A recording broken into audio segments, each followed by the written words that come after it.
el inicio entonces de la clase del día de hoy, una clase que, como ustedes saben, por el tipo de materia, es un poco teórico-práctica. Ahí siguen entrando compañeros.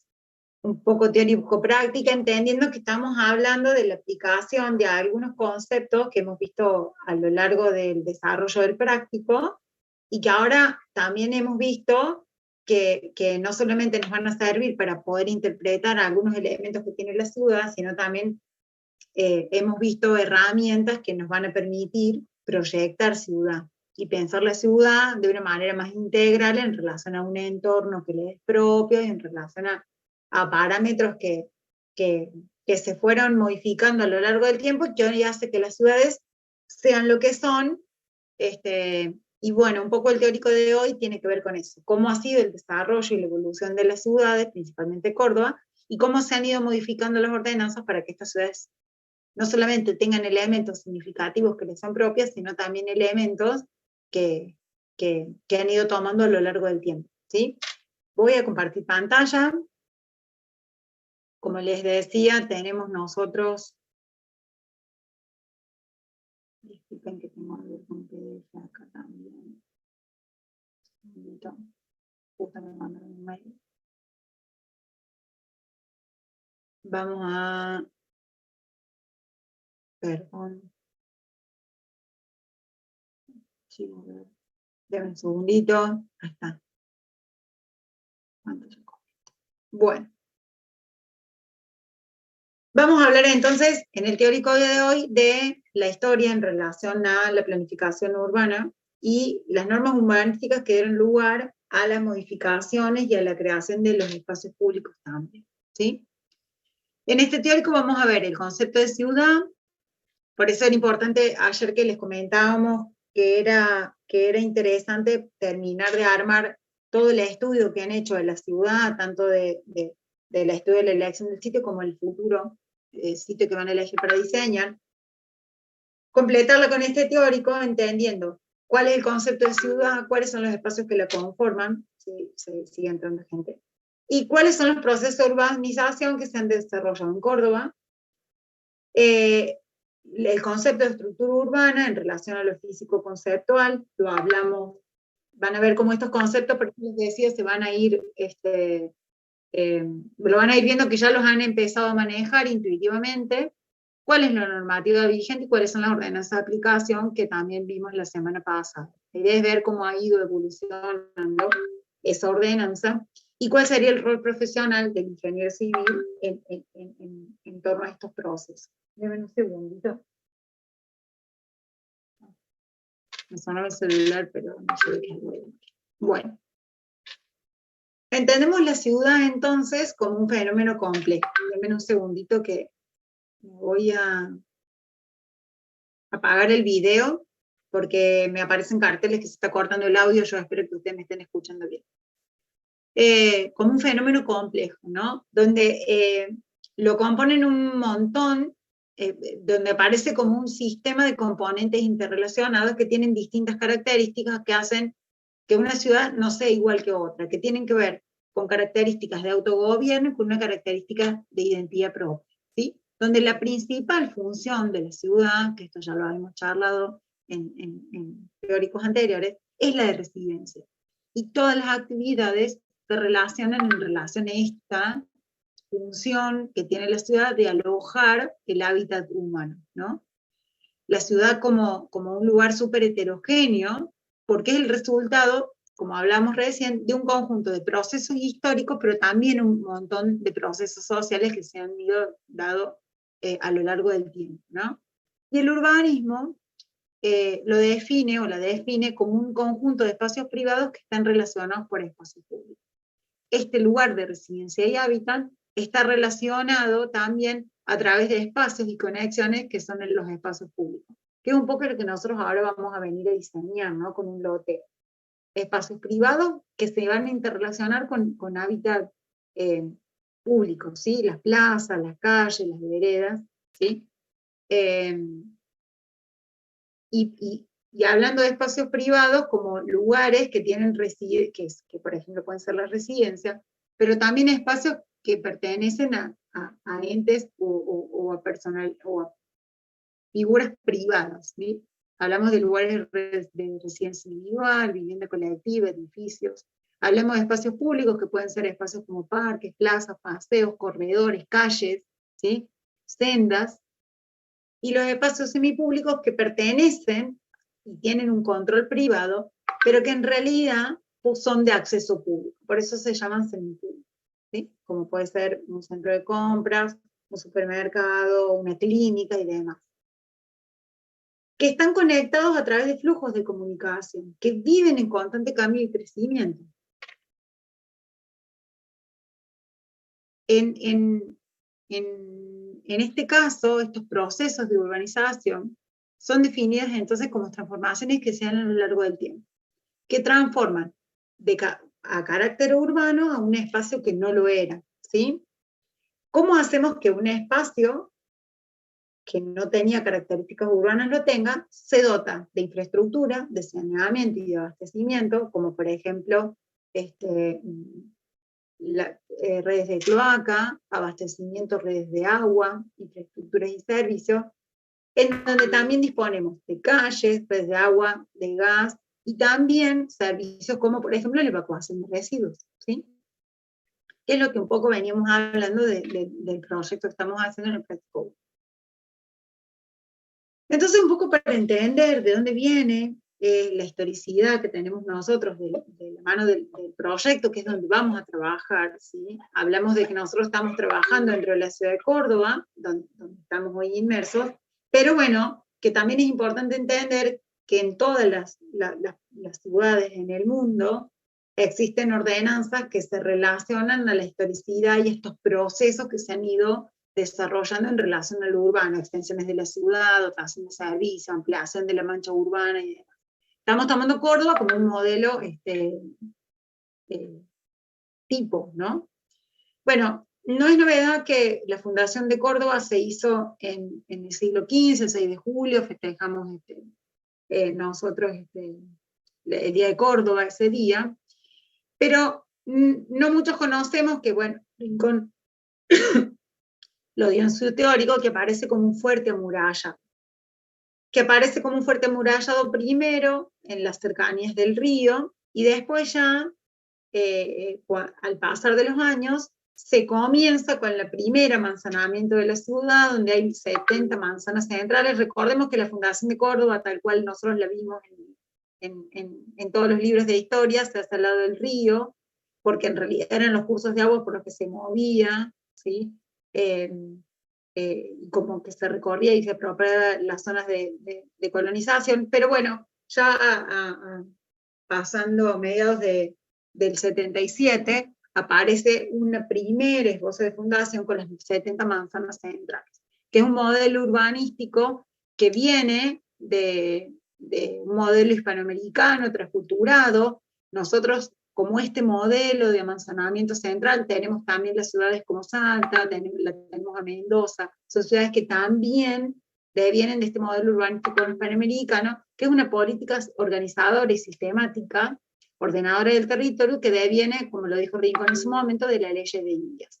Estas leyes de Indias, que aparece el amanzanamiento con una plaza central, y alrededor de esa plaza central aparecen los solares.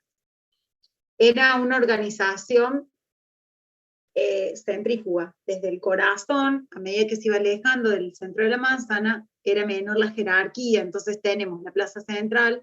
A ver, no sé si se ve mi cursor, la manito se ve. Tenemos acá la iglesia y tenemos acá... ok. Tenemos abajo el cabildo, que en ese momento no era cabildo, ¿no? Sino que era el ayuntamiento, el espacio cívico.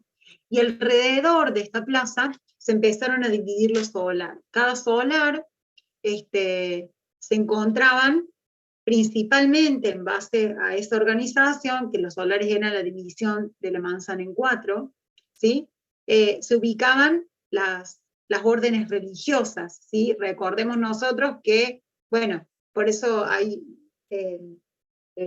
dentro del centro de la ciudad tantas iglesias, el famoso dicho que en su momento hacían propaganda para la Pascua, siempre Córdoba de las campanas, ¿no? La cantidad de iglesias están las Carmelitas Descalzas, está la Manzana Jesuítica, tenemos varias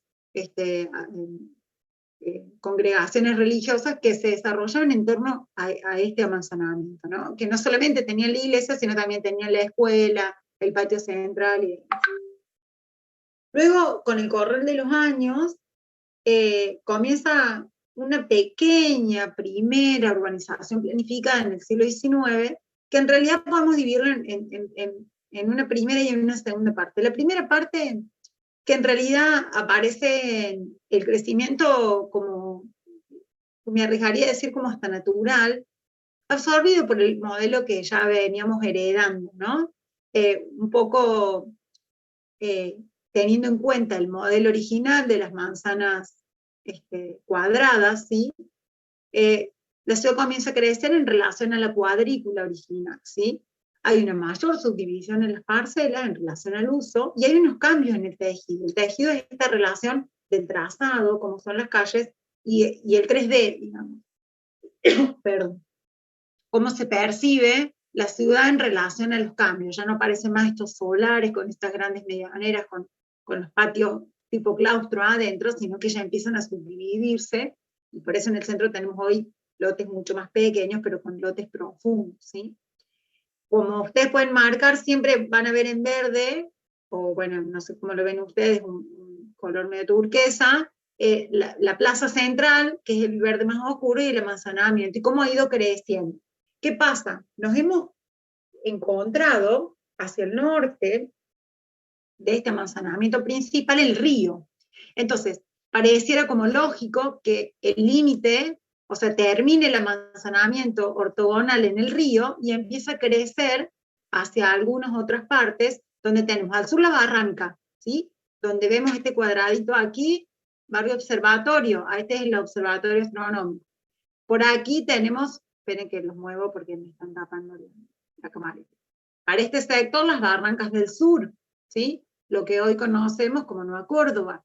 Entonces, esta pequeña amanzanamiento empezó a correr y empezó a crecer para el lado donde pudo. Y una vez que cruzó el río, comienza también a generarse algún amanzanamiento del mismo tipo del original, pero ya teniendo en cuenta las cuestiones que venían de la topografía, ¿sí? El estudio de sitio que hablamos, el estudio de algunos elementos del sitio. Ya en una segunda parte aparece, por las condiciones de la época y el desarrollo de las instituciones y demás, un crecimiento poblacional mucho más acelerado, que también deviene de un crecimiento físico, ¿sí? Donde comienzan a haber cierto desorden urbano y se proyectan, de la mano de Thais, algunos elementos como las aperturas de los bulevares, el ensanche de calles y avenidas, y alguna provisión de equipamiento de espacio verde, como por ejemplo el Parque Sarmiento, ¿no? Que ahora vamos a ver un poquito más en detenimiento cómo se desarrolló. Principalmente también por un desorden que venía de este amanzanamiento principal, pero también por cuestiones lógicas que tienen que ver, por ejemplo, con una inundación que se hizo muy grande de la Cañada, del corredor, que era un corredor de agua, que imagínense, de la Cañada pasó la famosa ensanche de la calle Ancha, que es lo que hoy conocemos como Avenida Vélez Arfiel. El agua cruzó la Vélez Arfiel, antes era una calle como ancha que se le decía, y llegó hasta la Manzana Jesuítica. Entonces, en base a estos elementos que han sucedido a lo largo de la historia, se empezó a pensar un poquito en la ciudad cómo se tenía que ordenar. Y también aparecen de la mano del ferrocarril y de todo su trazado, ciudades, pueblo, que se decían en ese momento, que era la ciudad nueva, que bueno, que ahora aparece en esta tercera parte de ampliación, pero aparecen el pueblo General Paz y el pueblo San Vicente, y Alta Córdoba, como pequeñas ciudades, por eso se llamaban pueblo General Paz. Hay un dicho que se dice siempre en San Vicente, y pongo San Vicente porque lo he escuchado de ahí, que eran estas ciudades pueblos que se hablaba de los pueblos que uno podía nacer, crecer, reproducirse, desarrollar su vida y morir en ese pueblo, ¿no? Imagínense que San Vicente tiene maternidad, tiene escuelas religiosas, iglesias y demás, como los salesianos, como la Escuela Santa Margarita hoy, digamos, las franciscanas, tenía también el mercado y todo el desarrollo lineal de ese parque urbano que era lineal en su momento, con varias avenidas y bulevares, y también tenía su cementerio, ¿no? Lo mismo pasaba en Alberdi, lo mismo pasaba en Alta Córdoba, ¿no? Estas cuestiones que se podía desarrollar toda la vida de la mano de la localización del ferrocarril, que no solamente era un centro de actividad comercial y de movimiento, sino que también generaba definitivamente emplazamiento para la vida, ¿no? San Vicente te contaba con todo. Y en este crecimiento, esta segunda etapa de la ciudad planificada, aparece esto que yo les contaba del ensanche del sur, que es la primera ampliación planificada que se desarrolla sobre las barrancas del río. No solamente arbolando y sistematizando todo el arroyo de la Cañada, que ahí tienen algunas imágenes, sino que también se hace la apertura de grandes bulevares, que se proyecta un sistema radial de avenidas centralizada con plazas que son circulares. Lo que vemos ahí, acá es el Patio Olmos, que era una escuela, la Escuela Olmos, la Plaza Vélez Arfiel. Vieron que nosotros decimos, ¿por dónde? Por la ex Plaza Vélez Arfiel. Bueno, hay un pedacito de este ensanche que quedó de este otro lado. Les aviso porque no la van a ver así, tal cual. Ahora hay una fuente bastante polémica y un caos de tránsito que también lo es. Pero bueno, esto, como hablaba Rincón en su momento, un centro, un polo de actividad de Córdoba. Acá se puede ver la escuela y el arzobispado, y ven acá, ven la barranca de la Cañada, ahí se puede ver perfecto como era antes, que era una barranca. Acá había una iglesia que se volteó cuando se hizo el ensanche, una capilla preciosa, que hay pocas fotos y pocos registros, pero bueno, acá pueden ver la avenida, acá pueden ver la otra avenida, y acá tienen el ensanche, ¿no? Profe, eso es lo que sería Boulevard San Juan ahora. Este es el Boulevard San Juan. Miren qué hermosa la parquización, viste que por ahí el planeamiento y las tomas de decisiones de gestión cometemos algunos errores. Eh, Miren qué precioso cómo se veía todo ese bulevar, esa plaza central. La iglesia esta obviamente fue demolida, y bueno, lo que era el perfil de la ciudad. Cuando hablamos de tejido hablamos de esto, ¿no? Cómo se percibía la ciudad, y miren lo que era el perfil de la Cañada, lo que es hoy, ¿no? Por este sector es donde hoy tenemos el NH, por ejemplo, para que ustedes vean dónde estamos ubicados, ¿no? En la realidad de hoy. Este ensanche del sur, primera ya planificada, también fue transculturada de algunos elementos que venían de Europa, ¿no? Nosotros no necesitábamos a lo mejor este tipo de ensanche, pero bueno, el siglo XIX trajo consigo algunos elementos de proyecto de esa época, que Rincón lo contó muy bien la otra vez en el teórico de hace unas clases, y este ensanche se adapta a la cuadrícula, un sistema adaptado, pero corta la cuadrícula original, y el ensanche se hace de la mano de estos grandes bulevares, ¿no? Y se proyecta un gran parque urbano que lo diseña Thais, que es el Parque Sarmiento, que originalmente, bueno, tenía algunos elementos como el agua, como algunos, que bueno, que hoy se está tratando de recuperar de la mano de esta política que tiene ahora la Intendencia de recuperar algunos espacios públicos, ¿no? Y los patrones de asentamiento también cambian en relación al nuevo trazado, cómo se ocupan estas manzanas, ¿no? Hay una gran materialización de estos ejes principales, y que devienen en la subdivisión de algunas parcelas en forma de X, en forma de H o en forma de Z, que también devienen de este marcado trazado nuevo. Aquí también, como en París, dejamos hablando las distancias, pero se generan nuevas disposiciones planimétricas en relación a los ensanches, ¿sí? Se expropia gran parte de lo que es hoy Vélez Arfiel, que les decía, la gran la calle ancha, que se le decía en su momento, y la Cañada, por supuesto, para dar lugar a lo que hoy tenemos como esta sistematización y este elemento tan significativo nuestro que tiene que ver con las tipas, ¿no? Un paseo precioso que tiene el centro de la ciudad. Identificativo de Córdoba, ¿no? Uno cuando habla de Córdoba, todo el mundo dice, siempre yo por ahí se me ocurre pensar en algunos elementos que uno por ahí cuando sale de paseo conoce, y bueno, cuando uno viene a Córdoba, lo tenés que mostrarle dónde queda el Patio Olmo, dónde queda la catedral, dónde queda la manzana específica, y definitivamente la caña. En elementos significativos de la ciudad. Y ahora, avanzando sobre el siglo XX, esto lo hemos hablado con con algunos compañeros en el práctico. El siglo XX trae consigo la globalización de las sociedades en general, hay una gran mundialización de cultura en relación también a las conexiones, en relación a las comunicaciones y demás, y hay un gran desarrollo de los medios de comunicación. Por lo tanto, hay una descentralización en la ciudad, ¿sí? Y en Córdoba, la ventaja o la posibilidad que dan la instalación de estas grandes industrias hace que Córdoba se transforme en una ciudad industrial, y hay una urbanización y una extensión del ejido en relación a esta relocalización de las ciudades, donde comienzan a aparecer a principios del siglo XX algunos asentamientos marginales en torno a estas nuevas urbanizaciones o a esta nueva localización. Aparece la ciudad universitaria como un espacio de contención y de albergue de actividades culturales y también obviamente académicas. Entonces, esto deviene también un cambio en el patrón de asentamiento en el sector de Nueva Córdoba y todas las áreas de influencia. Ya las casonas de Nueva Córdoba y todo este ensanche del sur, que eran los barrios más caros que tenía Córdoba en su momento.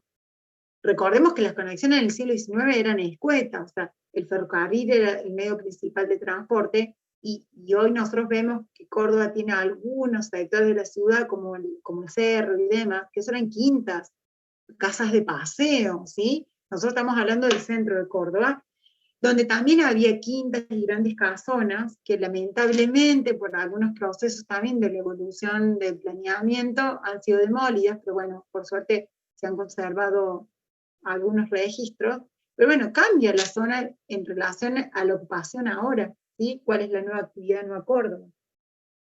Y el centro sufre una gran explotación máxima en relación al uso comercial. Comienzan a aparecer las peatonales y las galerías, que son espacios de comercio dentro de las mismas manzanas.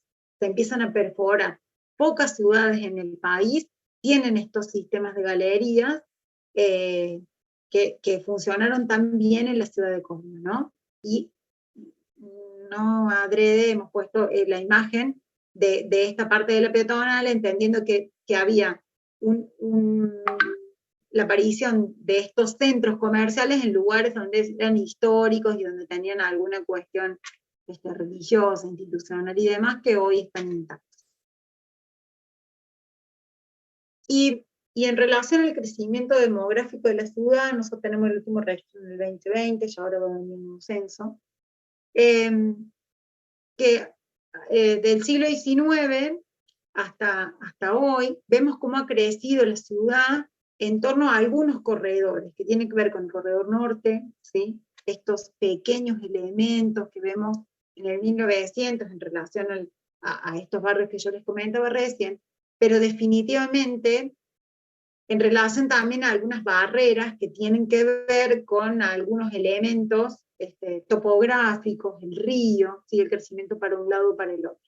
Ahí vemos las 4 manzanas, las 70 manzanas divididas en los 4 solares en 1800, y cómo ha ido creciendo este crecimiento acelerado que yo les decía en el siglo XIX y a principios del siglo XX, y cómo hoy tenemos el ejido de Córdoba y cómo se han ido extendiendo Córdoba a otros pueblos, dando lugar a lo que conocemos hoy como la Gran Córdoba, conectando el Iñazú, conectando algunos elementos del sur, Calera, Villa Allende, Saldán, Mendoza, que es parte como del mismo bloque o el misma mancha de la ciudad, pero en realidad están fuera del eje, ¿no? Esta sería la Gran Córdoba que vemos hoy.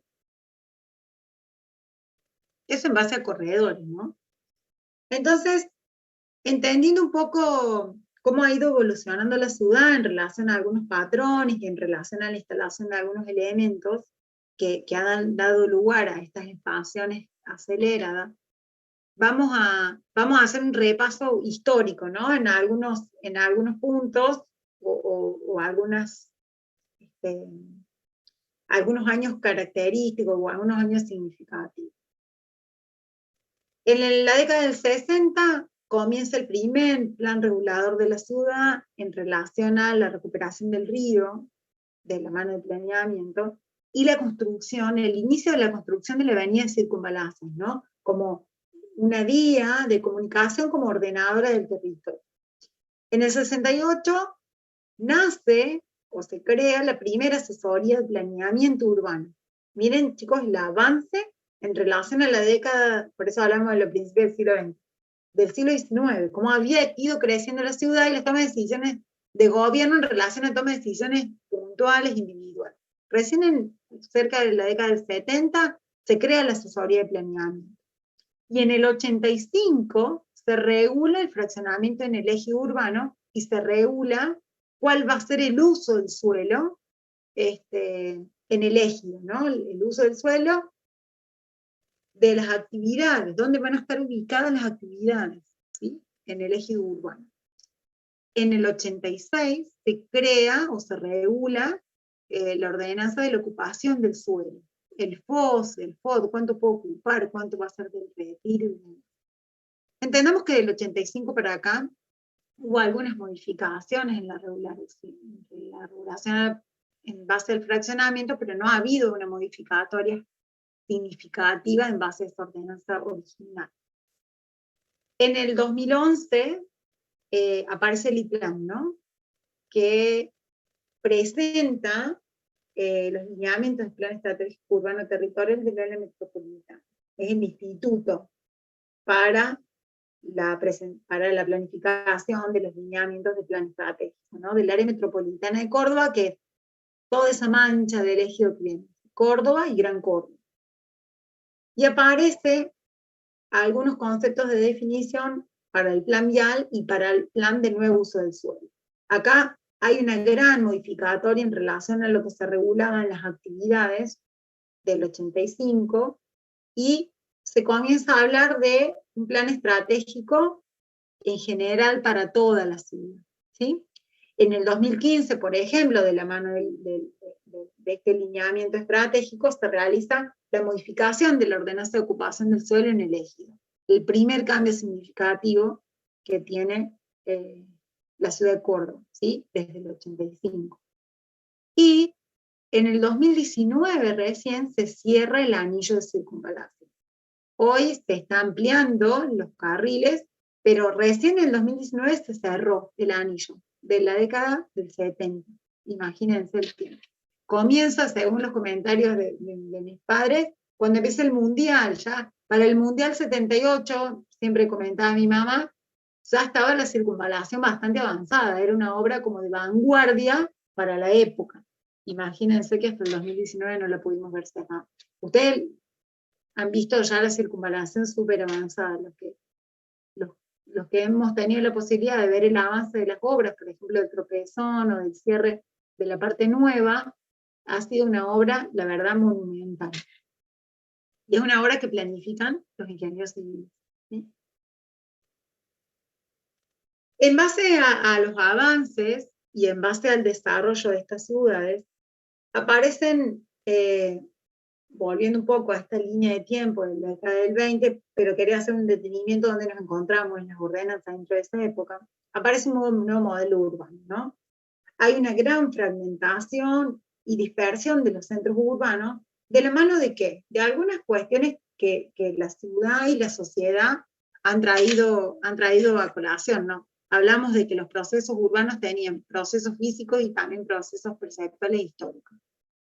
La seguridad que daban los barrios cerrados en la periferia, con lugares abiertos, con incorporación de la naturaleza y del verde, hace que los patrones en el uso de las ciudades cambien. La gente se quería ir, antes la gente del campo era la gente que no tenía tantos recursos, que tenía que vivir en el campo, y las ciudades eran los centros urbanos y de actividad. Hoy, por el contrario, la gente busca irse a la periferia, buscar barrios más abiertos y demás, ¿no? ¿Qué es lo que también creo que va a pasar después de lo que nos hemos transitado la pandemia de COVID, ¿no? Esta idea de los espacios más abiertos, de los lugares con la presencia del verde, creo que van a cobrar un valor aún más significativo después de que transitemos todo este proceso, ¿no? Pero también aparecen los espacios que nosotros podemos decir en la arquitectura que se llaman del no lugar, ¿no? Estos espacios como los shopping, como los hipermercados y los grandes locales comerciales, en donde no sabemos si es de día, si es de noche, que un hipermercado aquí, en cualquier lugar del mundo, en Alemania, en China, independientemente de los idiomas de cada producto, son iguales, ¿no? Los Walmart en el mundo son todos iguales, ¿sí? Las grandes tiendas y las grandes golerías y los shopping son lugares de no lugar, no tenían conexión con el afuera, ni con la realidad, ¿no? Un poco la idea de estos lugares tiene que ver con que el tiempo no pasa adentro, ¿no? Por eso uno no sabe si se hizo de noche o se hizo de día. Y de la mano de estas modificaciones y de estas dispersiones de los centros, aparecen una política de descentralización de la administración pública y también como centro de polo de actividad que se da en la década de los 80 y 90, que es la descentralización de la administración pública con los CPC, ¿sí? Que son los centros de participación comunal, que no solamente centralizaban las cuestiones de la administración, sino que la idea era generar algunos elementos en relación a la contención de este gran ejido, desde la parte administrativa, pero también de la promoción y desarrollo de las áreas periféricas en relación a la cultura, ¿sí? Espacio de contención, espacio de deporte, de centros culturales donde se podía practicar algún deporte, talleres, espacios culturales y demás, y donde también tenía la dependencia la administración pública. En los CPC ya han cerrado algunas de las actividades, pero antes teníamos bancos, centro médico, alguna atención primaria de salud, teníamos banco, hoy estamos Rapipago, pero teníamos banco, caja municipal, rentas, etc. Hoy tienen algunas menos actividades, pero siguen desarrollando. Y aparecen también, y no es secundario el comentario, como elementos referenciales, ¿no? Como hitos en los ingresos de circunvalación a la ciudad a ese sector urbano. Pensemos, donde está el Arco, el CPC Empalme, el ingreso a la zona del norte donde está el aeropuerto del CPC de Monseñor Pablo Cabrera, el ingreso a la zona norte de Alta Córdoba y el área, sería noreste, de la ciudad con el CPC de Centroamérica, CPC Colón, en el ingreso de la entrada que antes teníamos la ruta de Carlos Paz, digo, lugares significativos en el ingreso a la ciudad de Córdoba. Elementos referenciales, una política también que tenía que ver con una cuestión de gobierno, ¿no? O sea, la obra pública como parte también de la planificación de la ciudad. Y esto ha traído, estos procesos han traído transformaciones y consecuencias en la estructura urbana, ¿no? Estos planos que van a ver ahora en la pantalla son planos del IPAM, del IPLAN, digamos, del plan estratégico, lo pueden buscar, es súper interesante, y si quieren se los podemos subir en la plataforma para que lo puedan tener para poder investigar y leer, es súper interesante. Es parte de los anexos de la cátedra que les vamos a ir compartiendo.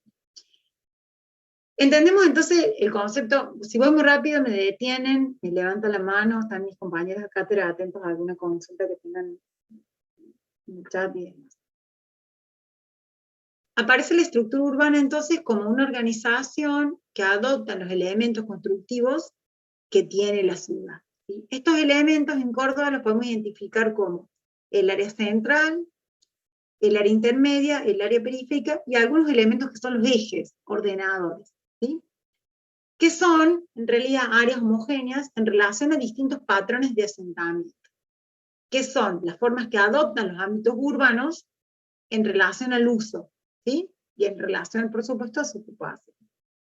Esta conformación del hecho urbano está en constante cambio permanente, y cambia en relación a los tipos y las formas del uso del suelo, que también hacen que la subdivisión de estos terrenos y de estas áreas urbanizables se dividan en relación también que a su uso. Por eso, dentro de la ordenanza que nosotros vimos, hay distintas formas de subdivisión, ¿sí? ¿En relación a qué? Al uso del suelo, ¿sí? A cuáles son las actividades que están arriba de ese sitio, que van cambiando ¿en base a qué? En base a cómo la gente se apropia de esos espacios, ¿sí? Cómo los ciudadanos nos apropiamos. y cómo nos apropiamos en relación a algunas cuestiones que tienen que ver con la lectura y con los elementos significativos de la ciudad. Nosotros lo hemos visto con Rincón en teóricos anteriores, de la lectura que hace perceptual Kevin Lynch, ¿sí? que es un urbanista, que nos cuenta cómo se interpretan las ciudades en el mundo, que hacen que estos elementos significativos sean únicos en unas ciudades y que hacen que sean esta ciudad única y repetible en relación a otras ciudades. ¿Sí? Son elementos significativos que les son propios. Como por ejemplo sendas. ¿Sí? Las sendas son espacios de recorrido peatonal que nos ayudan a percibir la ciudad a nivel de peatón, ¿sí? Como parte de un paseo. En el 90% de los casos son elementos que tienen que ver con un paseo de recorrido peatonal. ¿Sí? Porque digo en el 90% de los casos porque la caña también puede ser una senda. Pero ahora vamos a ver por qué no la identificamos como tal. Y son actividades que se conectan entre sí que generan un recorrido. Por eso también pusimos un elemento arquitectónico como parte de una senda del recorrido de toda la manzana Jesús, ¿no? Kevin dice también que existen elementos para conocer un sector urbano que tienen que ver con los bordes. Lo hemos estado charlando en los prácticos, ¿no? Estos bordes que generan, o bordes o límites, que generan cortes dentro de la estructura urbana que hacen que una situación cambie radicalmente de un lado o del otro. Nosotros pusimos acá como un borde, un límite tangible, fundamental, que tiene que ver con, por ejemplo, con el río, ¿sí? Si bien la costanera puede percibirse como un paseo central, como una senda de recorrido, definitivamente prioriza el límite, ¿sí? Recordemos esta primera manzanamiento original que terminó en el río, ¿sí? Este límite hace que nosotros no podamos continuar con el trazado. Y el trazado del otro lado del río se desarrolla en base a otros parámetros, por ejemplo, la pendiente, ¿sí? Y el acceso a ese río y a esa conexión, ¿sí? Yo para cruzar el río tengo que tener un puente, ¿sí? Lo mismo pasa en circunvalación. Tengo que esperar al otro puente para cruzar. Esta es un poco la idea del borde, del límite, ¿sí? Y existen también elementos como los nodos, ¿sí? Como los nodos de actividad, que un poco hablaba Rincón la otra vez en el teórico, que podrían ser nodos que son significativos en relación a una circulación, pero también nodos de actividad. Otro nodo de actividad, por ejemplo, bueno, que en este caso es Orfeo, que todavía sigue siendo Orfeo, todavía no lo han cambiado de actividad, no ha cambiado de uso, pero es un nodo de actividad. Es un centro de actividad, ¿sí? Un elemento significativo. Otro nodo de actividad, por ejemplo, puede ser el nodo del polo sanitario, donde tenemos el hospital de niños, el hospital Ferreira y el Rawson, ¿sí? Este es un nodo de actividad.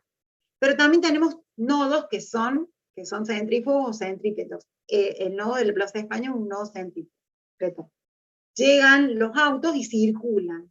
El nudo vial de la 14, el nudo vial ahí del hombre y la mujer urbana, ¿sí?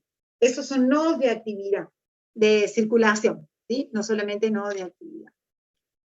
Existen también, bueno, acá le puse los otros nodos de actividad, ¿no? La terminal, ¿sí? Un elemento que puede ser un hito, un elemento arquitectónico significativo de referencia, pero también es un punto de una concentración de gran actividad, ¿sí? Hablamos de hitos cuando hablamos de elementos significativos que son construidos por el hombre y que generan actividades en torno a ellos, ¿sí? Nosotros hablamos a escala de ciudad, ¿no? Estamos hablando de la ciudad de Córdoba. Nosotros también en los barrios tenemos hitos referenciales. De la iglesia a 4 cuadras, ¿sí? Este es un hito referencial. No es un nodo, no es un punto de actividad, ¿sí? No es una senda, es un hito. Yo hacía el comentario ayer con mis estudiantes y hablamos de, che, la casa de reja es la casa del lado, es la mía. Va a llegar cuando andamos en taxi. ¿Viste dónde está viste la casa que tiene la luz prendida? Bueno, la del lado. Eso es un hito. ¿En dónde? En tu cuadra. La casa de reja, la del lado. ¿Sí? Son elementos que cambian de escala en relación al sector urbano, ¿no? Bueno, acá tenemos el Arco de Córdoba y bueno, la maravillosa iglesia de los Capuchos. Y tenemos el concepto de barrio. El concepto de barrio, Kevin Lynch no habla de que podemos hacer una lectura perceptual de la ciudad como el barrio como nombre, sino un sector urbano que por las similares características se percibe como un mismo sector. Yo siempre hago el comentario de Güemes, ¿no? ¿Cuál es el barrio Güemes? Porque Güemes, detrás de la Cañada, hay un Güemes que también es Bellavista, que también es área centro, que en realidad toda esta área se llama Güemes. No sé si cruzando la Cañada de Güemes o no es Güemes. ¿Se entiende? Es como que el concepto de Güemes ya lo tenemos como incorporado. A mí me pasó que tuve la posibilidad de recorrer, que fui a Salta hace poco para las vacaciones, y me comentaban, che, andate para aquel lado porque es onda Güemes. Y yo ya identifiqué a dónde iba, a almorzar o a cenar, ¿sí? Lo mismo pasa con el sector del mercado. Hoy el mercado norte, independientemente de algunas características pintorescas del sector, tiene un espacio de recorrido que el mercado, que la zona del mercado no se llama barrio zona del mercado, ¿sí? El mercado norte no se llama barrio mercado norte, sino que es un elemento significativo, que también es un hito, por supuesto, pero que genera en torno a ese lugar un montón de espacio de recorrido que vos lo primero que decís es en la zona del mercado. ¿Cuánto es? ¿Una cuadra, 2 cuadras, 3 cuadras? ¿Qué barrio? Bueno, de ahí viene el concepto de barrio que habla Kevin Lynch. ¿Se les ocurre algún elemento de estos, como por ejemplo el de barrio, que puedan ustedes identificar, que no se llame barrio Mercado Norte? ¿Con consulta a algunos estudiantes?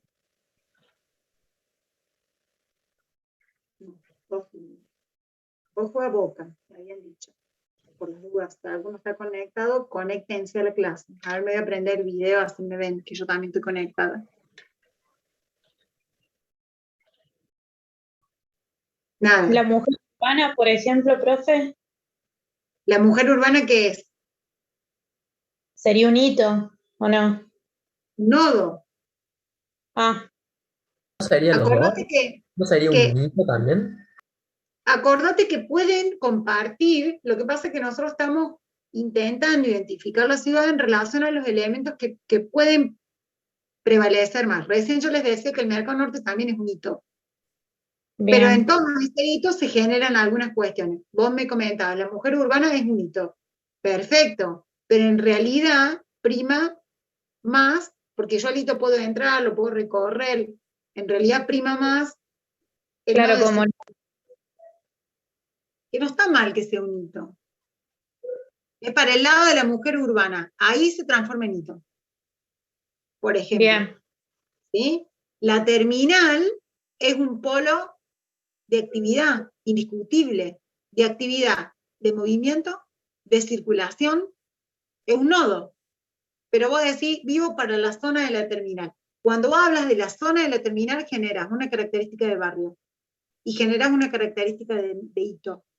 Cuando vos hablas, dices, y es para la zona de la terminal. Igual la zona de la terminal medio que te la figurás, ¿sí? Entonces, piensen ustedes, los que han tenido posibilidad de salir de vacaciones o de recorrer algún lugar y decir, che, tengo que ir al hotel. Y estás cerca de la zona de la terminal, y vos ya medio que te figurás la zona de la terminal cuál es. A lo mejor nada que ver con la nuestra, con nuestra zona de terminal. Pero es como que vos empezás a buscar referencias. Eso es de lo que habla Kevin Lynch, ¿no? Cómo vos podés leer una ciudad en relación a estos elementos significativos, como que te va figurando la zona. Por eso yo les hablo de la zona de Güemes. Vos cuando vas a un lugar, decís, precio de Güemes. A mí me pasó también cuando fuimos a recorrer Rosario, también recomendado por algunos colegas compañeros, una zona de una reestructuración al borde del río, de algunos antiguos almacenes y algunos galpones abandonados que, bueno, que se reestructuró y pusieron ahí comercios locales, tiendas de ropa, la verdad que súper lindo, restaurante y demás. ¿Qué les hace acordar a eso? Ese tipo de reestructuración. ¿Onda qué? ¿Onda qué?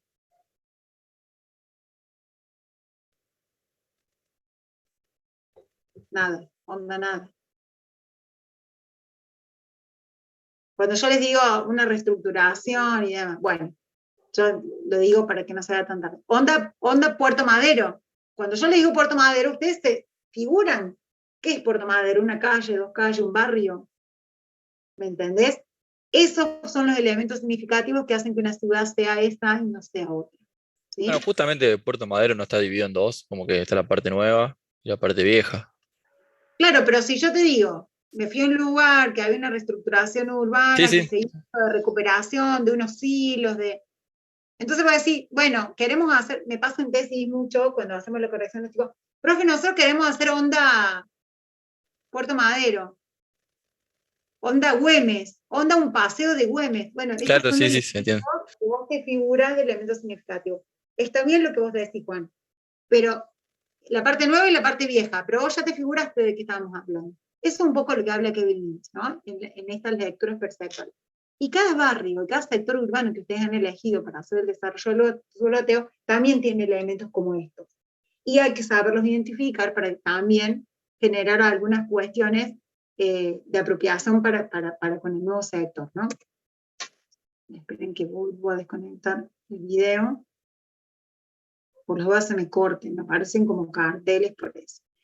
Y bueno, ahora volviendo al estudio que tenemos que hacer, hoy nos encontramos con esta ciudad de 24 por 24, que acá tenemos el ejido, ¿sí? Perfecto, marcado. Les vuelvo a repetir, esas son imágenes que tienen cargadas. Lorena, hay una Sí. pregunta ahí, pero no la entiendo que pregunta la compañera en el chat. La zona del Parque Sarmiento, sí, es un elemento urbano que vos en realidad alrededor, o los espacios alrededor de la zona del Parque Sarmiento, puede que sea una característica de barrio. En este caso coincide porque se llama Parque Sarmiento, ¿sí? La característica de barrio tiene que ver con eso, ¿sí? En este caso, bueno, es un elemento, te diría hasta hito, ¿sí? El Parque Sarmiento. No tiene que ser ni pequeño ni grande, o sea, son elementos significativos en relación a su uso, pero también en relación a la localización que tienen en la ciudad. El faro, por ejemplo, es un hito. Es un hito. Cuando el Kempe se llamaba Chato, se decía, claro, la zona del Chato. No se llama Barrio Chato, toda esa zona. Pero en realidad el Kempes no se llamaba Chato, el Chato Carrera está el Parque del Chato ahora, digo. El Claro. palacete. Ese era el Chato Carrera y el estadio se le decía Chato por ese. Bueno, ese es un elemento que la historicidad hace que haya cambiado, pero en realidad Mario Alberto Kempes, nos enteramos hace poco que se llamaba así. Claro, pero... Claro. Sí, sí.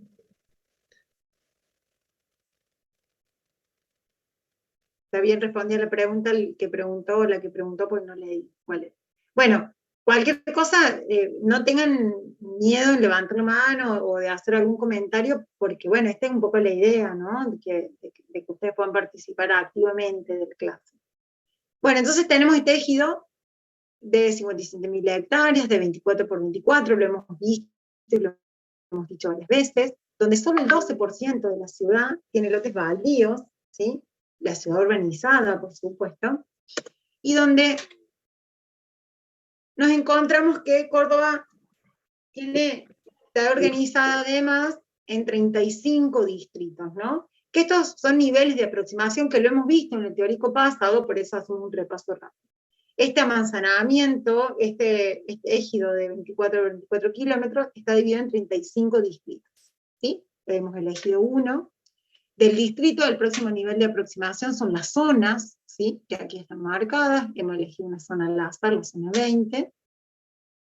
Y esta zona además está dividida por manzana. Este lote ya lo hemos visto, por eso me reí ayer cuando los compañeros me lo habían presentado, pues digo, ya lo vamos a ver mañana. Tenemos también otro nivel de aproximación que tiene que ver con las manzanas.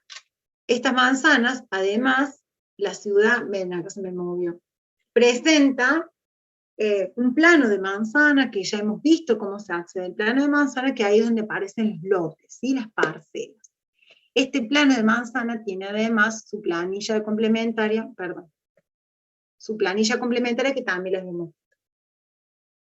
De la mano de esta identificación, de esta designación catastral, que nunca se olviden, son 2 números, 2 números, 3 números y 3 números. De la mano de esta identificación podemos acceder nosotros a la documentación normativa, ¿sí? Porque si no, aunque leamos toda la ordenanza, en cada una de las ordenanzas vamos a tener que estar atentos a la división de zona, a la división de tipo de uso, y de la única manera que podemos identificar y geolocalizarnos la ciudad es de la mano de esta designación, ¿sí? Yo hago la comparativa que sería como el DNI del lote, ¿sí? Un poco así. Como habíamos estado hablando, por eso hablamos de la historicidad de Córdoba, dijimos que en el 85 se sistematiza estas nuevas ordenanzas urbanísticas con el objetivo de ¿qué? De favorecer una urbanización estableciendo mínimas reglas para que no se generen conflictos de actividad principalmente entre las industrias y la residencia. Y ese era el principal, y la parte rural. Hay una consulta ahí en el chat. Calle de hecho, que todavía no está declarada la calle catastralmente, que todavía no hay no está subida catastralmente la calle en relación a la donación cuando se hizo el loteo. Las calles de hecho se hacen en relación a un uso común, ¿sí? Se pasa por ahí y lo que hace es el planeamiento cuando uno hace una extensión o una expansión del retiro, materializa esa calle de manera oficial.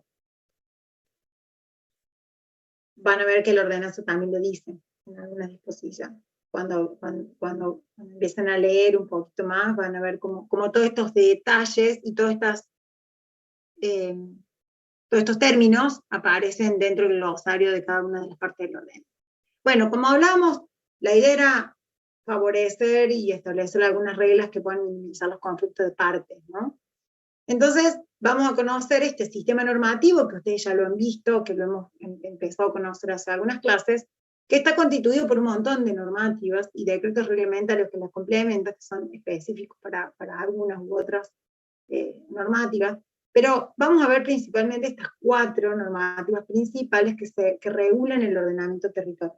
Todo esto lo tiene en el apunte de anexo, ¿no? Explicado tal cual uno por uno. La ordenanza 8060, que dijimos que fue en el 85, que regula el fraccionamiento. La ordenanza 8057, que regula la ocupación de suelo en área central, cuánto podemos ocupar, si podemos hacer torres, si podemos hacer cuántos pisos y demás. La ordenanza 12483, que esta es ordenanza significativa que yo les contaba que se promulga en el 2015, que es modificatoria del 8256, o sea que si ustedes buscan texto ordenado 8256, les van a venir las ordenanzas modificatorias de la 12483, que regula la ocupación del suelo en área central y área periférica, y el 8133, que lo hemos visto también en las clases anteriores,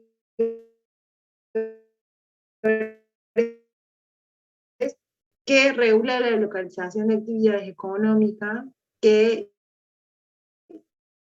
implican el uso del suelo comercial. ¿Sí? Y acá volvemos a conocer, me escuchan bien porque me dice un cartel que estoy inestable de conexión. Bueno, espero que sí. Está cortando un poquito. Se corta un poco. Sí, por eso les decía yo que salí del ¿cómo se llama? De la pantalla de la filmación porque se me cortaba todo. Bueno, tenemos acá en los planes de planeamiento urbano, lo vimos la semana pasada, cómo acceder a estas capas de planeamiento, y las ordenanzas de aplicación en relación a este uso, ¿no? El acceso a la normativa es fantástico hoy por hoy desde la página de la web. Pero nos tenemos que localizar en relación a qué, a lo que hablamos recién, en relación a la geolocalización de la plancheta catastral, ¿sí? Y un poco cerrando esta primera parte de la clase, tenemos que tener en cuenta que ustedes como profesionales ingenieros no solamente van a proyectar los espacios para la vida, sino que también van a ordenar esos espacios y van a ser moderadores de la forma urbana. Por eso es tan importante comprender la ciudad y conocer los procesos de crecimiento y desarrollo de esta ciudad, porque ustedes van a poder intervenir en las tomas de decisiones, ¿sí? En relación al crecimiento o al desarrollo de esta ciudad. Participar en el diseño, de hecho ahora estamos haciendo un ejercicio académico con un loteo, pero van a poder hacerlo desde lo profesional. Entendiendo que también van a generar orden tanto en el espacio físico, desde la mano del trazado y demás, como en el espacio ambiental, ¿sí? Y también poder intervenir en la elaboración de las normas legales y administrativas. Por lo tanto, tienen que conocer las reglamentaciones y de dónde viene esta reglamentación.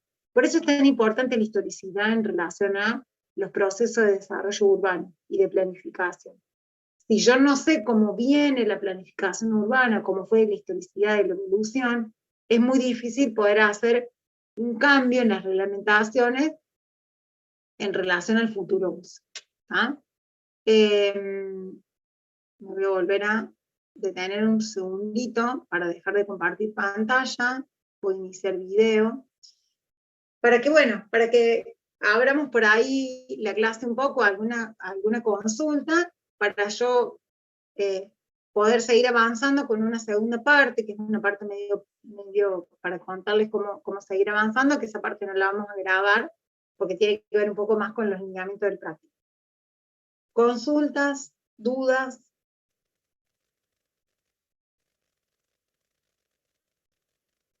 No, se ve que he sido muy clara. ¿Algún comentario de mis compañeros o de ustedes, chicos, que quieran hacer alguna incorporación? Yo quiero rescatar esto último que dijiste, más allá de cómo, digamos, con el teórico por ahí se complementó algunos contenidos de teóricos anteriores. Pero la profesora dijo algo que es muy importante y tiene que ver con la importancia que tiene a veces la historicidad de ciertos procesos, ¿no? Que son los que terminan definiendo o justificando por ahí la adopción de ciertas normativas, ¿no?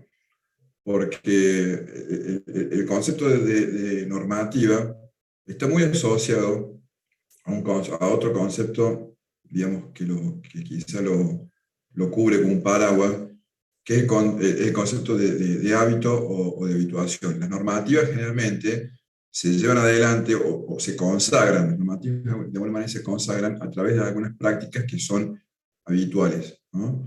Entonces, no sé, por decirle, si nosotros a lo largo de la experiencia histórica, a lo largo de un curso de un río, hemos tenido diferentes inundaciones, o alguna vez hemos tenido una inundación, porque justamente, ¿no?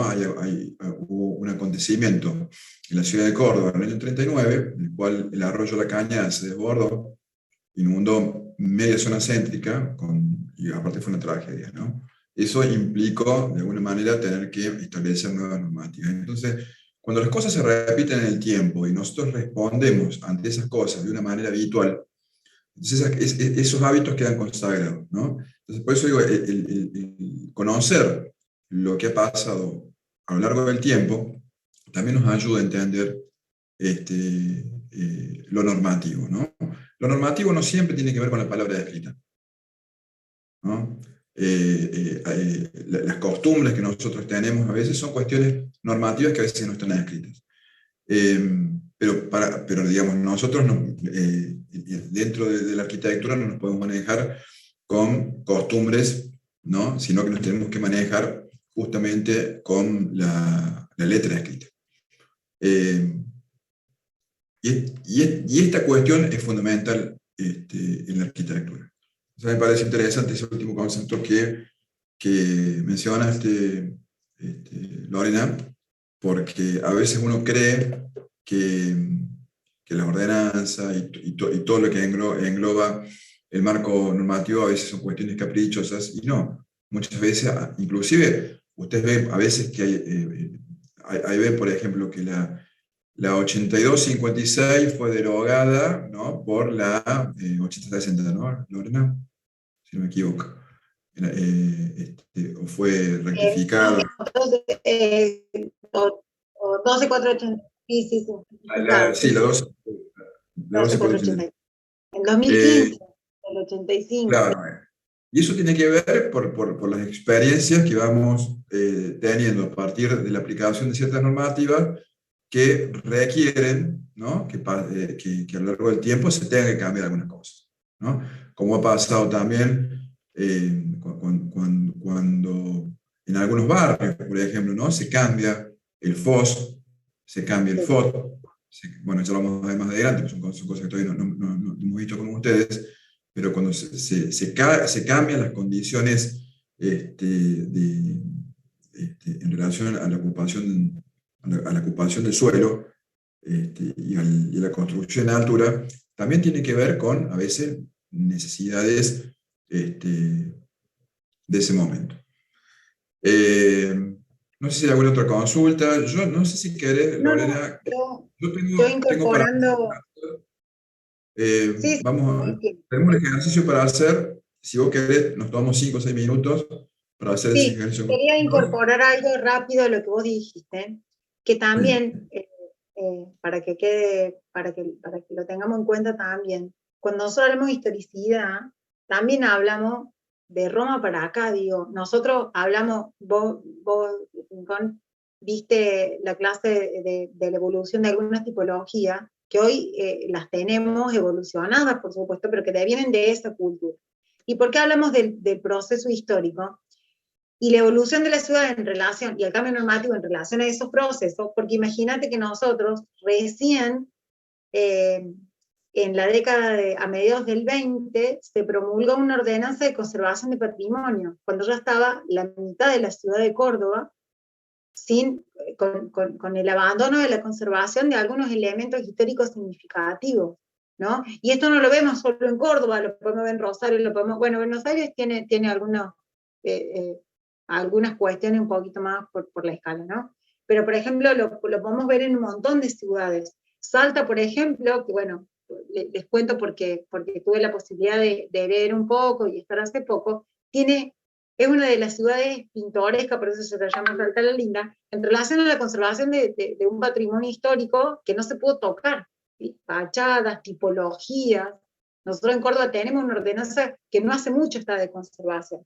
Entonces, esto que hablaba Rincón recién de la importancia que tiene también la vida para la concreción de ordenanza en relación a algo que estaba sucediendo, ¿no? Había que frenar alguna cuestión en relación a la destrucción del patrimonio en Córdoba, y bueno, de la mano de un listado catalogado de inmuebles que no se podían tocar y mantener, que ustedes lo tienen en el acceso a la página, ¿no? Con fotos, y bueno, eso un poco tuvo que ver también con una necesidad de empezar a conservar cuestiones que tenía Córdoba que le eran significativas. Para mí, yo un poco también le pongo un punto a la historia en relación a la evolución de las ciudades, porque para mí es fundamental conocer de dónde venimos para saber cuál es el próximo paso para la evolución. Así que bueno, hasta ahí nomás. No sé si querés que detengamos la grabación, profe, o para hacer el ejercicio. Detén. Sí, tenés el micrófono cerrado. Sí. Bueno, vamos a... Recording stopped. Hemos estado, bueno, por ahí a lo largo del contacto que hemos tenido con ustedes más presencial, nos hemos encontrado por ahí con que algunos no están siguiendo los teóricos de la manera que deberían seguirlos y algunos contenidos. Entonces vamos a implementar, posiblemente en todas, posiblemente en algunas clases, un pequeño test, digamos, a ver cómo manejan ciertos contenidos. Les vamos a dar unos minutos para que respondan un cuestionario que seguramente les va a tirar una calificación, pero digamos, formal nomás, no es un cuestionario que lleve calificación, más allá de por ahí alguna nota de concepto en algún momento, pero queremos ver un poco cómo están con los contenidos. Les vamos a dar, les voy a pasar el link para que respondan. Les vamos a dar 6 minutos, un minuto más o menos por respuesta. Y de paso con eso también vamos a registrar la asistencia, ¿sí? Así que ahí paso el link.